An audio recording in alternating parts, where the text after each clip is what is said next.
find problems that you can optimize for and evaluate at the same time.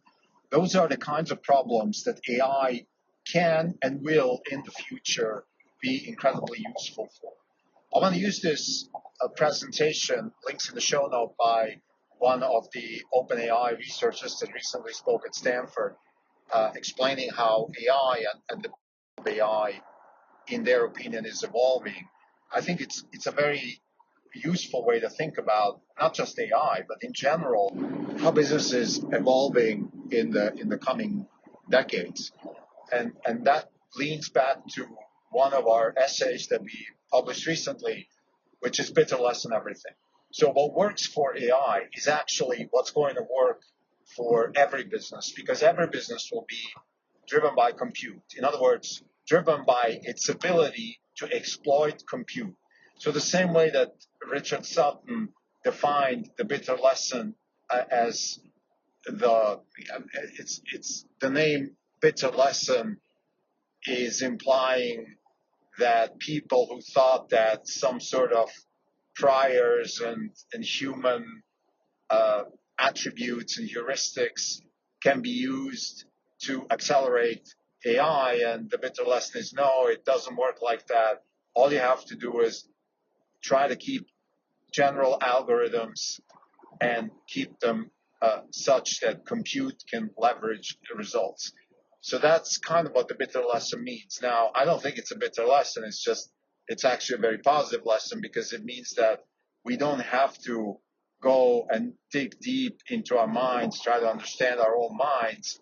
All we have to do is keep general algorithms running on massive amounts of compute and memory, and then we will find intelligence. And the reason that works is because intelligence is actually a function of iterations.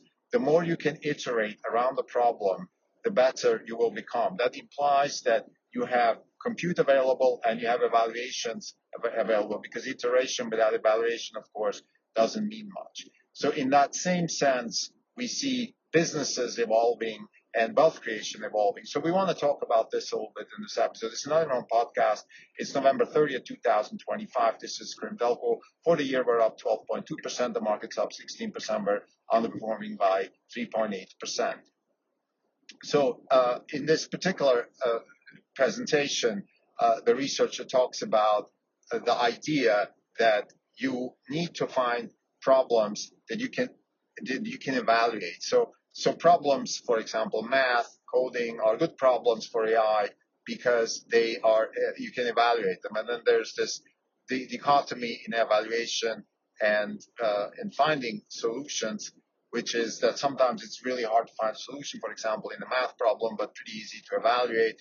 Sometimes it's actually hard to find a solution and easy to evaluate, and sometimes it's easy to find a solution and hard to evaluate. For example, you can write an essay pretty quickly, but then evaluating the essay, whether it's a good or bad essay, could be more difficult. So there are certain problems that have this type of characteristic and other problems that have that type of characteristic. So the point is, like in AI or in general in business, you want to look for problems where you can iterate with a decent amount of evaluation practicality. So that's the key insight here. Here at Orange Capital Partners, we're occupying ourselves with wealth creation. So that's our business. We think about how can wealth be created, and we channel capital towards situations where we think wealth can be created. That's very different. It's distinct from investing. Okay, we're not investors. We don't look for returns plus inflation or anything like that. Not that there's something wrong with that. It's just not our game. Our game is wealth creation. So we are in the business of making a lot more out of something, and that can only happen through iteration, problem solving, or another word for that right now that people use is deep tech. Deep tech is really difficult problems: Starship, self-driving, humanoid robotics, those kinds of problems. Bitcoin was a difficult problem. So deep tech is quantum computing, like really, really difficult problems that can accelerate human progress, human prosperity, because the way we solve problems through leveraging compute. Now, what exactly do we mean? We want to use Tesla as an example. Actually, SpaceX is even a better example. SpaceX is the kind of company where actually not much AI is being used. It's a good example of how bitter lesson everything applies here, which is like SpaceX has an overarching goal, and that is to go to Mars. And you could argue that, well, that's a nice goal to have, but I mean, how can we get there? And there's, if you want to use the bitter lesson approach or some sort of reinforcement learning-esque approach towards SpaceX, you would say, well, there is really a highly sparse reward function space here. In other words, you get one if you land on Mars and build a colony. You get zero if you don't. But like, how do you even evaluate the process of getting there? And what Musk is really good at is actually creating these intermediate evaluation functions that help him get to where he needs to go. I'm going to use another example. FSD is a good example also at Tesla.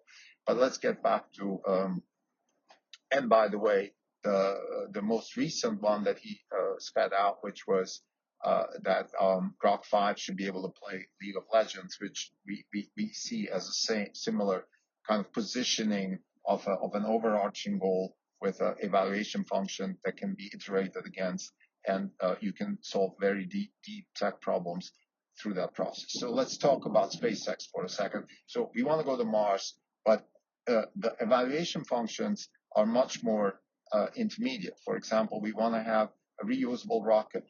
Then we want to have a larger reusable rocket.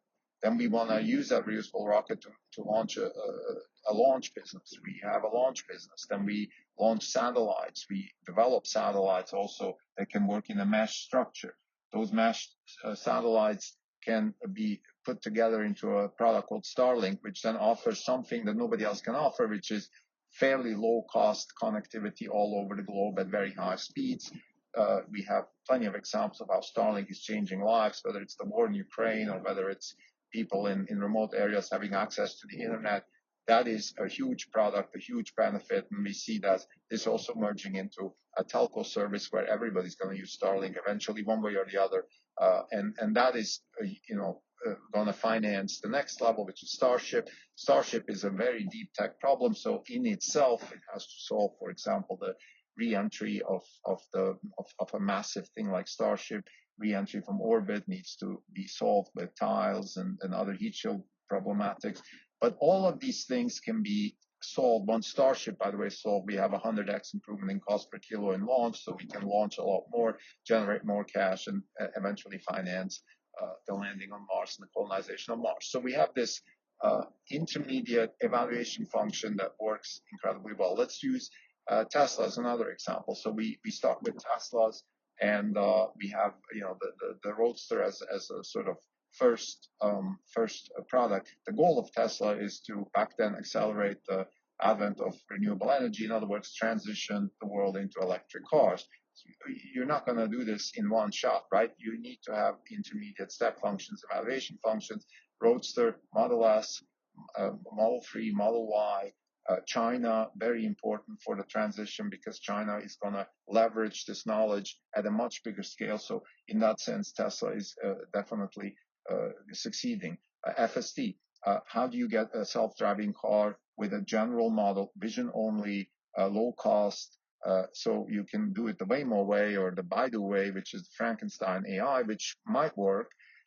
Expensive, difficult, not general, not leveraging the bitter lesson, or you can have a fully end-to-end vision-driven, extremely bitter lesson-driven solution, but you need intermediate steps. Intermediate steps are autopilot. People use it on their own car, shadow mode, and then eventually we have end-to-end, and then we are now at 14.2, and we have robotaxi, and then there's this avalanche of data which we can use to improve the service and eventually have a fully autonomous general robotaxi and unsupervised FSD fleet. So the last thing I want to say, this is now a future example of how Musk is really using, leveraging the bitter lesson for his companies, and that is when he set out the challenge last week about Grok 5 being able to play League of Legends just from video. Now, for some, this might be just considered a gaming stunt. Yeah, so who cares about video games? But it's a lot more important than that, because once you have a system that can transfer vision into action, and this is exactly what this game is, then you can start learning from video for other actions, such as robotic actions.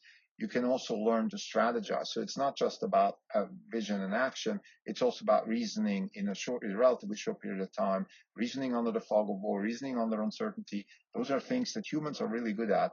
And I would argue, and this is now a digression, but I think it's important, I would argue that we humans evolved our own intelligence actually a lot of times in combat, whether it's in war or hunting. That's how we evolved our intelligence. A lot of our evolution is predicated on survival and fighting and wars, and you can see that also in the history of technology. A lot of technology has evolved throughout wars. Cryptography, computation, and the nuclear bomb all came from World War II. Prior to that, there have been other innovations in wars. Greek, Alexander the Great. You can go back. I think there's a lot of documented history of how wars have evolved human thinking, human philosophy, human morals, human ethics. So this combat situation that League of Legends offers is not just a gaming stunt. It is actually a very good. It's a very good sort of basket case to develop intelligence. So I think it's a very nice example of how Musk is setting out a goal that then can be iterated against and evaluated, because in this game you can evaluate really well if you're good at all these things by whether you win the game or not. Now, conclusion here is the following, and this is the biggest takeaway from this whole. The conclusion is that wealth creation is actually not constrained by compute, it's not constrained by memory, it is constrained by our ability to set goals that can leverage compute and memory. That is what actually wealth creation means. And this is really important, because what we're trying to say here is that, you can have an economy, I don't know, you can have an economy or a society that is, let's say, not so advanced. And we see that all over the world. Today, everybody has access to almost every technology, at least to some extent, and maybe with some time delay. But every country, whether it's Switzerland, the United States, China, Portugal, South Africa, Zimbabwe, they all have access to technology. But then, for some reason, some societies grow faster, some societies create more wealth, and some don't. And to some extent, that is driven by their ability to actually set goals and leverage that technology. So that's one of the biggest advantages of Silicon Valley. Our entrepreneurship culture here is just another word for a goal-setting apparatus.